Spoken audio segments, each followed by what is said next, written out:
Thanks for clicking on the video. Dan gue juga keinget ada kitab suci para gamers waktu dulu sebelum ada internet merajalela seperti sekarang mudah diakses. Dulu itu kitab suci para gamers itu adalah majalah.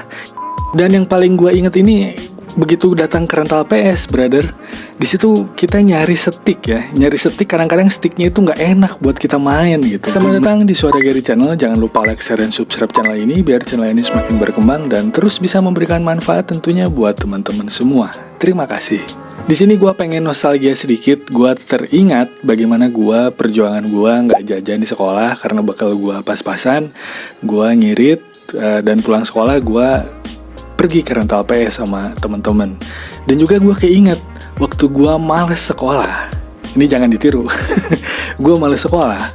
Gue sama teman-teman gue juga mabal ke rental PS. Dan disinilah konten ini tercipta. Gue mikir gimana sih sejarah awal mula terciptanya rental PS di Indonesia.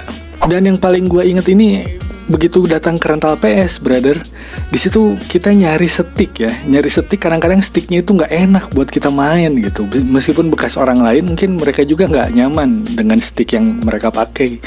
Akhirnya kita nyari-nyari stick gitu, nyari-nyari stick mana yang enak nih buat dipakai gitu. Kadang-kadang ada tombol X-nya yang nggak nyala atau harus ditekan keras gitu, atau L1 atau R1-nya yang bermasalah. Nah itu kendala-kendala rental PS di zaman dulu. Dan gue juga keinget ada kitab suci para gamers waktu dulu sebelum ada internet merajalela seperti sekarang mudah diakses.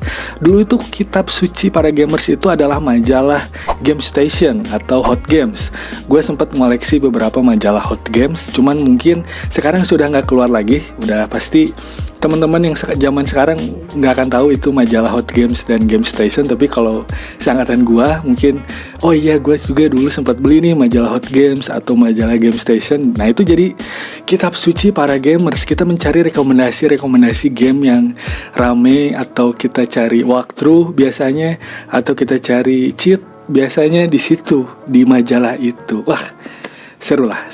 Nah sekarang langsung kita mulai aja ke videonya. Nah, brother, gue pikir rental PS ini pertama kali muncul ada di Indonesia.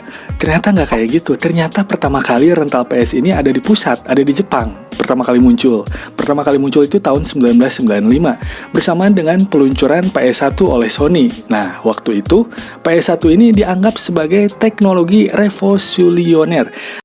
revolusioner di dunia gaming.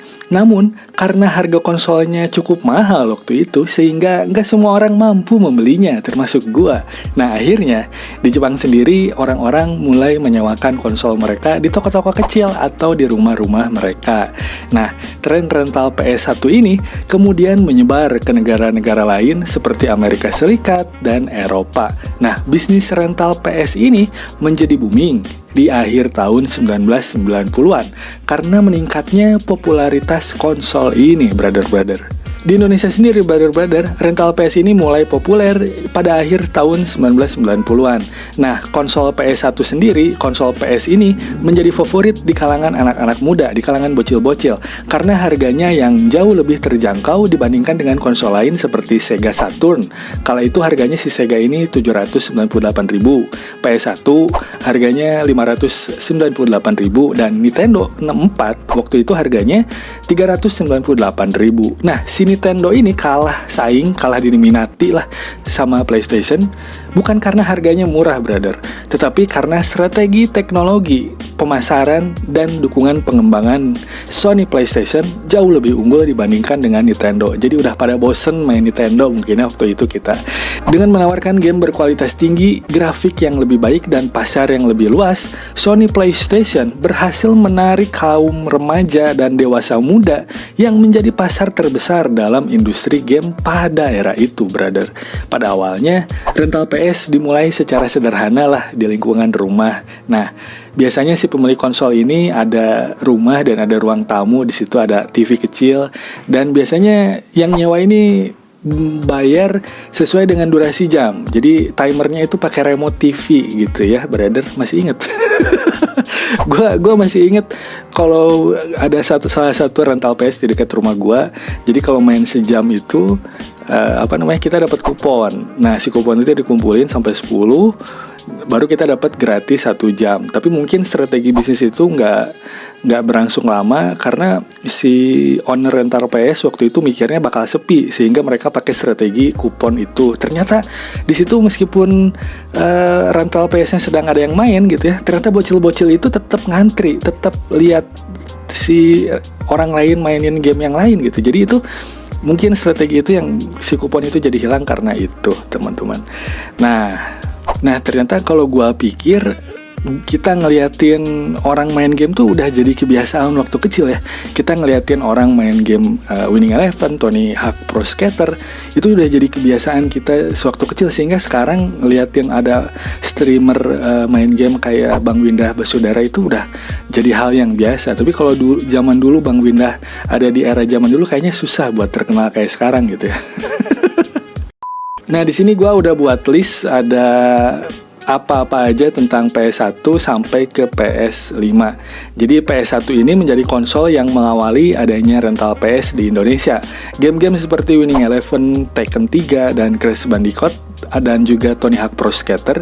Game mobil seperti Gran Turismo, Dynasty Warrior sangatlah populer kala itu. Pemain pasti menggunakan memory card untuk menyimpan progres game mereka. Rental PS1 berbasis rumahan dengan suasana santai dan harga terjangkau. Biasanya waktu itu di antara 1.000 sampai 2.000 rupiah per jam. Tergantung tempat, tergantung lokasi. Karena gue mungkin di kampung, jadi ya segitulah harganya. Nah, PS2 ini pada tahun 2000-an, teman-teman, adalah puncak popularitas rental PS di Indonesia, bro.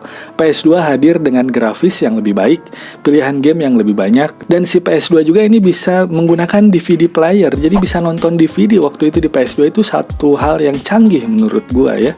Nah, banyak rental PS beralih menggunakan PS2. Rental yang masih berbasis rumahan ini dengan menyediakan makanan ringan dan minuman untuk para pemain. Biasanya harganya tarifnya sekitar 3.000 sampai 5.000 rupiah per jam. Jadi waktu zaman PS2 ini udah mulai si pengembang atau si owner rental PS ini mulai mikir, oh iya mereka ini main berjam-jam di sini, kita sediain Indomie, kita sediain kopi, rokok misalkan kayak gitu. Jadi mulai cerdas mereka ini ya waktu saat itu. Nah, langsung masuk ke PlayStation 3. PlayStation 3 ini muncul di tahun 2006. Nah, saat itu bisnis rental PS menghadapi tantangan baru. Harga konsol PS3 yang mahal membuat hanya sedikit rental yang mampu menyediakan layanan ini, bro. Namun, beberapa tempat rental besar tetap menawarkan PS3 dengan tarif lebih tinggi, sekitar 10.000 per jam. Nah, ini udah bukan zamannya gua nggak masuk ke rental PS3. Kalau nggak salah gua lupa ya. Sampai PS3 gua masuk ya. Nah, PS4 membawa pengalaman gaming yang jauh lebih modern. Di era ini, brother, rental PS mulai berubah menjadi tempat hiburan khusus, lengkap dengan fasilitas seperti sofa yang nyaman, AC, dan bahkan layar proyektor. Tarif sewanya PS4 ini meningkat, mulai dari Rp15.000 hingga Rp25.000 per jam, brother. Nah, PS5 diluncurkan pada tahun 2020. Beberapa rental di Indonesia mulai mengadopsi konsol ini. Namun, keterbatasan stok dan harga yang sangat tinggi membuat rental PS5 hanya tersedia di tempat-tempat yang premium dengan tarif kalau nggak salah itu hingga Rp50.000 per jam, brother. Wah, gila. Gue belum pernah masuk ke rental PS4, PS5 kalau nggak salah ya. Gue zamannya PS1, PS2 aja, PS3 lah maksimal terakhir. Nah, dengan berkembangnya teknologi dan popularitas game berbasis cloud, rental PS mungkin menghadapi tantangan baru. Namun, di Indonesia, budaya bermain bersama di tempat rental masih memiliki daya tarik tersendiri. Tempat-tempat ini tidak hanya menjadi ruang. Jadi tempat ini tuh bukan hanya menjadi ruang untuk bermain, tetapi juga buat nongkrong, buat berkumpul, berbagi cerita, dan menjalin pertemanan gitulah ya. Itulah sekilas sejarah perkembangan bisnis rental PS di Indonesia di era PS1 hingga PS5 yang telah mengalami kemajuan pesat baik dari sisi teknologi maupun layanan. Nah, dimulai dari rental sederhana berbasis rumahan di era PS1 hingga kini menghadirkan tempat-tempat yang mewah lah, dirancang khusus untuk memberikan pengalaman bermain game yang jauh lebih nyaman dan eksklusif tentunya, teman-teman. Nah, sebuah perjalanan yang tidak hanya mencerminkan evolusi industri, tetapi juga menjadi pengingat akan kenangan dan memori indah dari masa lalu hingga masa kini. Terima kasih teman-teman yang sudah nonton sampai sini. Jangan lupa like, share, dan subscribe channel ini biar channel ini semakin berkembang dan terus bisa memberikan manfaat tentunya buat teman-teman semua. Sampai jumpa di video-video selanjutnya. Bye-bye. Kalau kamu suka video ini, tolong like, share, dan subscribe. Suara Gary ngebahas seputar sepak bola, anime, dan filosofi. Video ini dibuat berdasarkan riset sendiri dari sumber resmi terpercaya. Gue juga ngebuat ebook plus podcast tentang kehidupan sehari-hari sebagai pengetahuan untuk membuka wawasan teman-teman semua. Oh iya nih, ada ebook gratis yang bisa didapetin dengan ketentuan berlaku. Cek link di deskripsi.